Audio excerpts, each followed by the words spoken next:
Hey viewers, Mean Team here, and welcome back to Let's Play Civilization 4 post-commentary. We're coming up on the last few episodes of the post-commentary, but in this one, and for the remaining ones, well, I hope you like the cavalry stomp, because that's what's going to be happening. We've already prepared a decent chunk of cavalry, and it's only going to get more and more numerous as we go on here.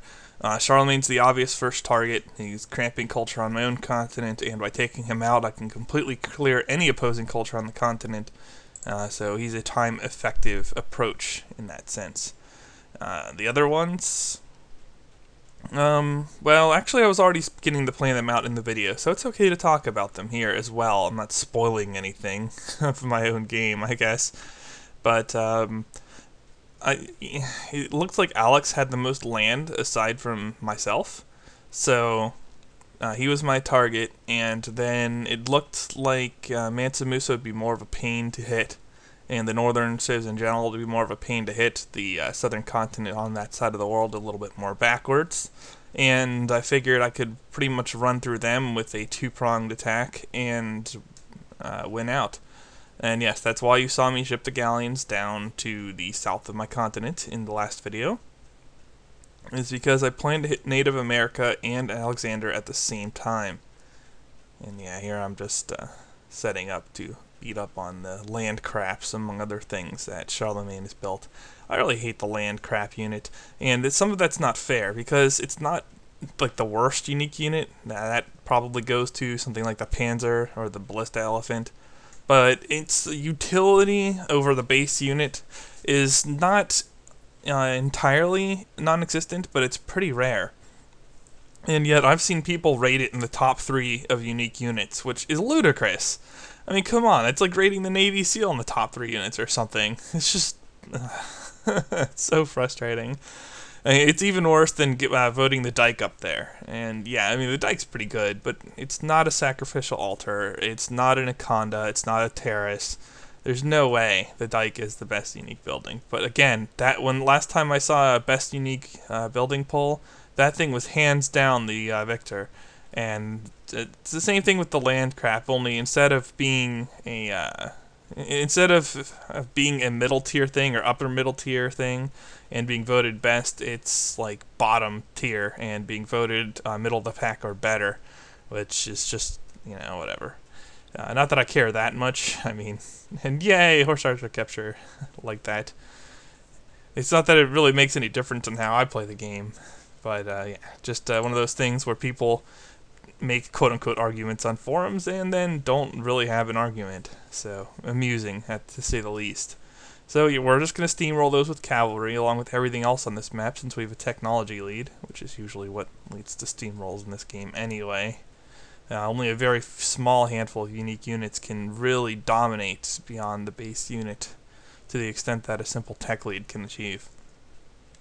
So to that end, none of the uniques are so important. You could easily beat this game on any difficulty without uniques of any kind. So, yeah, take what you can get from that. Alright, I think now's a good time to get on to the questions. First of all, from Morbius Slayer, me and team, I know you haven't played Dota in a while, but the metagame has changed a lot. Overall, players are a lot better than they used to be. That does not surprise me one bit. At least at the level in-house competitive level. There's a much larger focus on laning phase.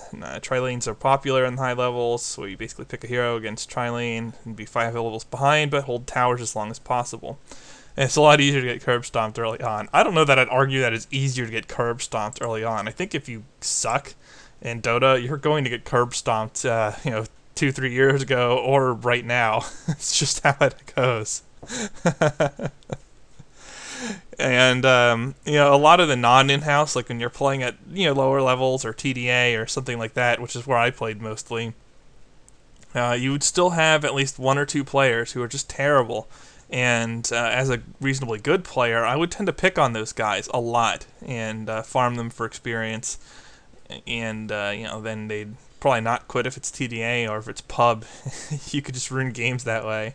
Pick the Night Stalker, which is a terrible hero in competitive play, and just turn yourself into the Noob Stalker. You just chase around looking for inferior players and killing them for levels and disruption of the other team. Night Stalker sucks, but when it's +5 levels on everyone else, it's pretty good. And actually, yeah, the tri-lane was something that was starting to happen before I stopped playing Dota a lot. So it's something I've seen a bit of.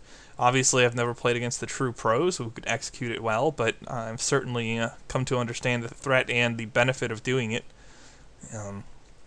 At first, it doesn't seem so good because you have 3 heroes and they're splitting experience, but their power within a lane to deny experience really started to shine in even back then. So I can't imagine where it's gone now. I mean, Dota as a genre is fairly new, and there weren't really any, strictly speaking, Dota-like games before Dota. I mean, maybe, and your random custom maps or something. But compared to, say, real-time strategy, which has been around since, mid-90s, or, yeah, right around the mid-90s, the particular genre that Dota is, and I would consider it a different genre or a subgenre of real-time strategy, hasn't been around that long. So the pro scene really would need the time to develop, and having been a few years since I last played, it wouldn't surprise me one bit if the pros are better now than they used to be. I would expect that outright. But I don't care. It's still something I'd like to pick up again, or at least Dota 2 beta or something, and get back into it, because it was a lot of fun when I was playing it last. And okay, what's the next question here? In the past, you've mentioned you played Madden with some seriousness. Yeah, you might say that.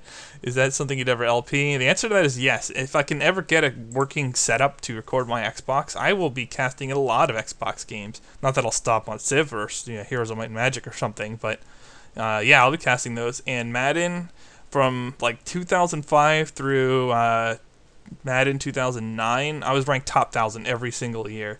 And in one of those years, I think it was 06, I had enough time to play enough to get into the top 100. So I was familiar with all the glitch abuse, and I was familiar with what good players would try to do. And I was a little bit unorthodox because I didn't blitz a lot, but nonetheless, it would be a fun thing to demonstrate in online play. And yes, I would be mostly focusing on multiplayer because let's face it, the AI is not very challenging. And I could do a couple bonus things or show off the single player, but you're not going to see any high-end strategy required in single player, so I probably wouldn't spend too much time there, just a little bit. Okay. Couple pushes to try out some Paradox games from Dylan522P. By the way, the person who commented about Madden was Ipris. That way I don't have to sing to you guys anymore. But yeah, Dylan522P and actually Sazzy91 also have pushed that I play some Paradox games. I'd like to. It's not that I don't want to. It's just that I, when it comes to Let's Playing or playing games, I already want to Let's Play like 2 or 3 more games that I'm currently Let's Playing without dropping my current projects. And you just... unless it's just something I did full time, just sat here and just constantly recorded all the videos, which would be great and all. I'd love to do that, but it's not really feasible. At least not right now. Yeah, without that, there's just no way I could field all these projects or pick up a whole bunch of new games and learn them, especially with other new games coming out. It would just be beyond my capability as a person to handle all that at once. So that's something I'll keep in my back mind, though, in case I want to go to one of them later. And then finally, for this one, have you played Stronghold? Well, that's by Holland883, once again. Have I played Stronghold? Well, I've played a game called Stronghold, yes. And that's probably not the Stronghold you're thinking of, because when most people think Stronghold, there's like a series of 3 of them that are much, much newer. That I think Stronghold 3 is coming out soon or something like that. And that game series I have not played. I did play a very old game by the name of Stronghold, where you controlled traditional Dungeons and Dragons styled monsters and or factions like that, and you can even pick your alignment, and you had different goals depending on your alignment, and you would build up your town. It was a quasi RTS. And I guess most things happened real time, so I guess it would count as an RTS. But it wasn't your traditional way to play an RTS. Like, it wasn't your standard top-down view. I don't know how to describe it, but it was an old game, Dungeons and Dragons, and you had very Dungeons and Dragons-esque rules, like you needed magic weapons to hit certain types of enemies and so on and so forth. And man, that game could be unforgiving on hard. Although I did pretty much master it. I beat it with a neutral alignment character, which requires you to get both good and evil rolls on like the highest difficulty settings. So it was very doable. And it's interesting, but at this point it's showing its age more than a little. So if you're interested, you can look at that. I would have advocated it 15 plus years ago, but not now. Anyway, that will take care of the time I have on this video. Give a like if you enjoyed it, and I'll see you in the next part for what is hopefully my last post-commentary for a while on a Civilization game.